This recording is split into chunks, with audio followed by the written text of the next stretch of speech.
اگر که انسان‌های کمک فهمیش داشته باشین، این گپی مرا خوب میفهمین. مقصدی من خوب درک میکنین. اینها میخواهند آب را لای بکنن و مثلا تلبکوف مثل همون بوز از آب خیز میزنه، مردم هم از قفاش مثل گوسفند میبره. این چی معنا داره دوستای عزیز؟ همون بوز کلانی که شاخهای کلان داره او را بوز قاضیش میگن، و معنایی که همیشه پیش او میروه و گوسفندا از قفای همی میروند. سلام علیکم و رحمت الله و برکاته دوستان و هموطنان عزیز. امروز میخواهم درباره ربط داشتن تلبکوف با انتخابات پرزیدنتی تاجیکستان و نداشتنش صحبت بکنم. آیا تلبکوف به انتخاباتی که در پیش هست یگان ربط داره؟ شما که این نوار را تا آخرش تماشا کردین متوجه میشین که به خاطر چی تلبکوف در همین وقت آغاز به صحبت کرد و ما نمیخوایم که این نفر را دربارش زیاد صحبت بکنیم که تمام جامعه جهانی را بشناسه. یعنی ما درباره یک نفر صحبت میکنیم، در حقیقت باید خوشحال شوه که 4 نفر میشناسش، اما گپ در دیگه جا هست. بسیاری از جوانای ما، از اون جمله علما، از اون جمله نفرانی که مثلا کمک فهمیش اسلامی دارند، بر ضد این نفر نوار کردند و خطای اساسی ده همین جا بود. شما از من بپرسین که خطای اساسی به خاطر چی در اینجا بود دوستای عزیز؟ مثلا یک برادر نوار کرده است، به طرف تلبکوف میگه که ما ترا میکشه، ما ترا علاود میزنیم، باز دوباره علاود خاموش میکنیم، با دوباره علاود میزنیم، آتش میزنیم. یعنی این چی معنا داره؟ به خاطر چی در همین وقت حساس که در آینده انتخابات رئیس جمهوری است تلبکوف آغاز سخن کرد؟ درباره این برادری که صحبت کردم تحقیر میکنه یا اینکه تهدید میکنه. این تحقیر دیگر چیز است، اما وقتی که ما با تهدید گذشتیم در همو جا خط قرمز میگذاریم، در همو جا خط سرخ میگذاریم. به خاطر چی؟ برآمدی تلبکوف هم بر ضد ریشدارا یا اینکه بر ضد ملاها به سبب نبود دوستای عزیز. هر یک نفری فکر میکنه که این نفر بدون سبب آغاز صحبت کرد، مثلا دوملا عبدالرحیم هم که باشه، این نوارش 1 سال پیش فرمودگی بود. چرا 1 سال پیش تلبکوف در باره صحبت نکرد اما حاضر در باره صحبت کرد؟ این را من میخوام برای شما بفهمانم. و همون تهدیدی که برادرها کردن به او که ما ترا آتشت میزنیم، با آتش تا خاموش میکنیم، با دوباره آتش میزنیم، مقصد همی بود. امروز حکومت جمهوری تاجیکستان میخواهد در پیش جامعه جهانی نشان بده که مردم تاجیکستان اکستریمیست هستند. امروز در پیش جامعه جهانی اموالی رحمان و حکومتش میخوان نشان بدن که در احساسات مردم تاجیکستان زود بازی کرده میشوه و ما را اجازت پینده 7 سال دیگه ما رئیس جمهور باشیم. این را خوب چقدر فکر کنین. و همین نوارهای تهدیدی که بزید یک شخص شدن، اینها یک دلیلی هستند که در آینده حکومت اینا را استفاده میکنه. به خاطر چی؟ به خاطر نشان بده جامعه جهانی را که اگر همین حکومت نباشه تمامی مردم ما همدیگر را میخرن، به خاطر که این ملت ما زود احساساتی میشوند. و یک چیز دیگه نگفته نمونه دوستای عزیز که باز هم تکرار میکنم، اسلام نه فقط صوم و صلات هست، علم است و نظام است و حیات است. اگر که یکی از شما میخواهد در اسلام خدمت بکنه باید از اول علم او را داشته باشه. کدام نفر میتونه که لطمه بزرگی در اسلام بزنه؟ همون نفری که از اسلام بخبر باشه. کدام نفر؟ همون نفری که از اسلام بخبر باشه. حدیث پیامبر خدا صلی الله علیه و سلم که بهترین شما همون نفری است که صبر داشته باشه و فکر بکنه در او عملی که او انجام میده که در آینده ای عملی ما به چی میاره، این مردم میرسانه یا اینکه خودی شخصی موردی نظره. مقصدی ما چی از دوستای عزیز؟ خوب درک بکنین، خوب گوش بکنین که برای همیشه ایچ بفهمین، برای همیشه درک این موضوع را داشته باشین که دشمن نتواند شما را فریب بدهه. نگاه کنین دوستای عزیز، این قدر نفرایی که نوار کردن، داملاها، نفران عامی، قدر تهدیدایی که برای تلبکوف کردن، این یک دلیل بزرگی برای حکومت شد که باز برای 7 سال دیگه انتخاب اموالی رحمانه بکنن. چرا؟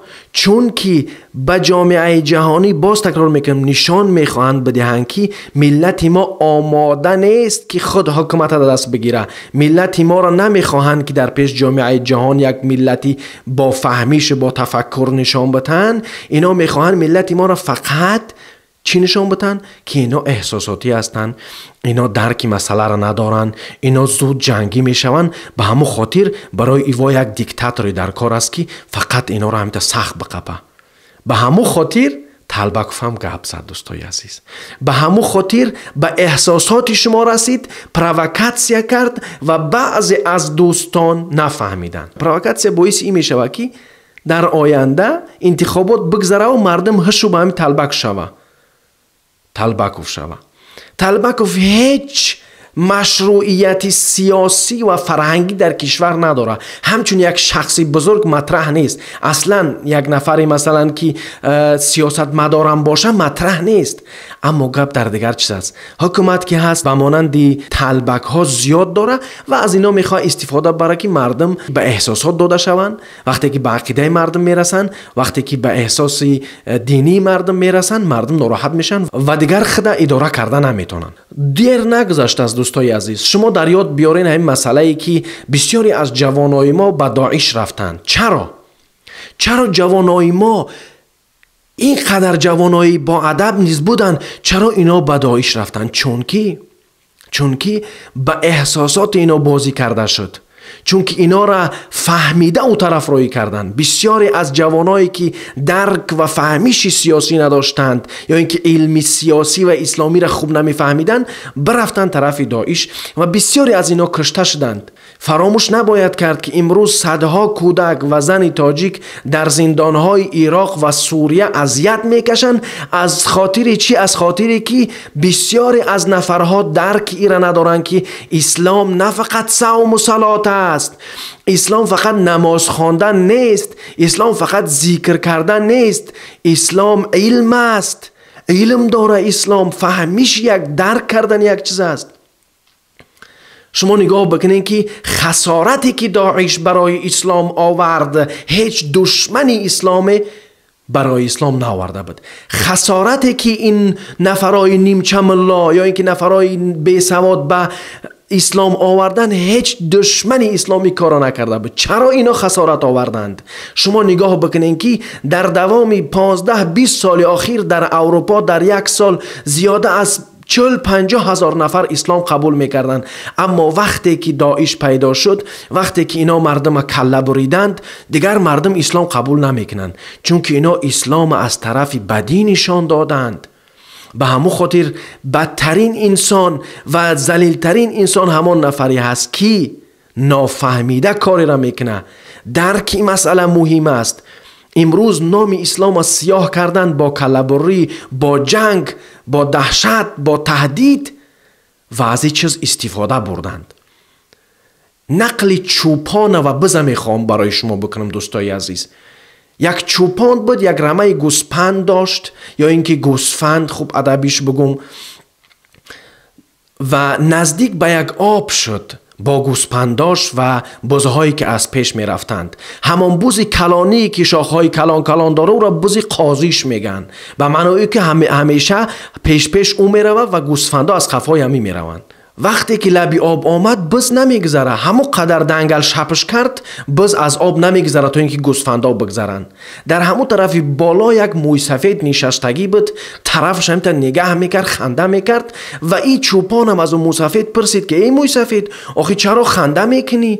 چرا کمک نمیکنی منه؟ موی سفید آمد گفت که اینجا یک سیری هست که من باید برای تو نشان بدم.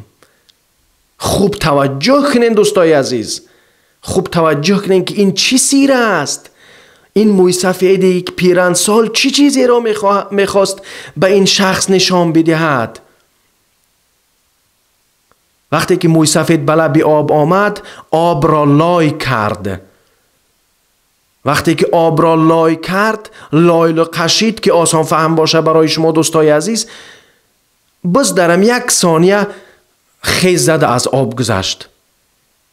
این چوپان حیران شد، گفت موی سفید ای چی کار بود که کردی؟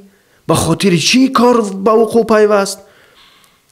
موی سفید به طرف چوپان گفت ای چوپان، وقتی که آب صاف است، خوب گوش کنین، وقتی که آب صاف است بز عکسی خدا صورتی خدا میبینه میترسه که بپره، میترسه که از آب بگذره، میترسه که خیز بگیره. اما وقتی که آب لای کردن، وقتی که آب لای شد بز خودش نمیبینه و از ترس میگذره و از آب نیز میگذره و خیز هم میزنه. اگر که انسان های کمک فهمیش داشته باشین این گپی مرا خوب میفهمین، مقصدی من خوب درک میکنین. اینها میخواهند آب را لای بکنن و مثلا طلبه گفت مثل همون بز از آب خیز میزنه، مردم هم از قفاش مثل گوسفند میبره. این چی معنا داره دوستای عزیز؟ این قصه را حضرت مولانای بلخی میکنه. در حقیقت در این باره خوب باید فکر کرد که اینا از احساسات مردم استفاده برن. اینها میخواهند مردم بازی بدرونن، اینها میخواهند که با اون فکرهای افکارهایی دارن در تحت سر مردم یک چیزی را بیارن که مردم درکش نداشته باشن. مثل هم آب لای میکنن و ماهی میگیرن، این به معنای او هست که وقتی که آب لای شد دیگه ماهی خوب نمیبینه دوستای عزیز. و یک چیز نگفته نمانم دوستای عزیز که هیچ وقت در نوارهات و تهدید به مردم نکنین. تهدید اشخاص، چی شخصی که باشه نباشه، چی گپی که بگه نگه، چون از شما استفاده میبرن. اصلا سیاست دنیا چه خیل است دوستای عزیز، من ساده کرده برای شما بفهمونم. مثل این که ما و شما در یک جا در محاصره قرار میگیریم، دیگه هیچ راه نیست. اما همون نفری که سرور است در بالای مردم است به طرف دیگر نفرها میگه که دو نفرت برین در او طرف یک صدا بزنین، یک جا را بکفانین، نه ما کار کنیم از این طرف رها بخریم، چون که فکر مردم در او طرف میشه و ما کار خود انجام بدیم. سیاست هم همی است دوستای عزیز، سیاست هم همی است. اینها با برآمدی طلبکوف فکر شما را بر دیگر طرف بردن و انتخابات از پیش میگذرانند. دوستای عزیز باید فراموش نکرد که در انتخاباتی که ما 11 ماه دیگر داریم رئیس جمهور برای 7 سال انتخاب می شود، یعنی 7 سال دیگر حلقه غلامی. این چیز از چیزی دردناک، به این چیز باید توجه کرد، به خاطر این چیز باید نوارها کرد، به خاطر این چیز باید مردم دعوت کرد که فهمیش سیاسی و زیرکی سیاسی را از دست ندهند که در آینده این حلقه غلامیت شاید که سالها دوام بکنه. اگر میخواین که اسلام محافظت کنین، از عقل کار بگیرین، از فهمش کار بگیرین، از فرهنگ کار بگیرین، از کتاب کار بگیرین، اما از تهدید نه. با تهدید هیچ چیز نمیشه، با تهدید هیچ پیشرفتی نمیشه. ما امروز دیدیم حکومت رحمانوف در 28 سال نابود کردن مخالفین، تهدید کردن به مردم، عذاب و شکنجه و از بین بردن ملت به هیچ جا نرسید، چون که تهدید است. آخر ظلم شکست است، از بین روی است. امروز بسیاری ها درک کردن که هیچ ظلمی باقی مانده نیست.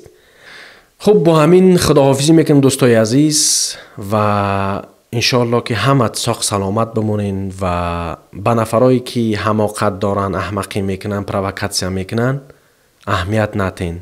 این نفرها در هر وقت زمان بدن میمونن. بهترین کاری که شما میتونین برای دین کردن این دعوت است. این دین همچون از طرف خوبی نشان دادن است و اخلاق حمیده داشتن است. اسلام همه چیز از ما میخواه. اسلام دینی جنگ نیست، اسلام دینی زدن کشتن نیست، اسلام دینی فهمیش، دینی پیشرفت، دینی هست که ما و شما را به خوبی، به تمکین، برای آینده نیک، برای آینده درخشان دعوت میکنه.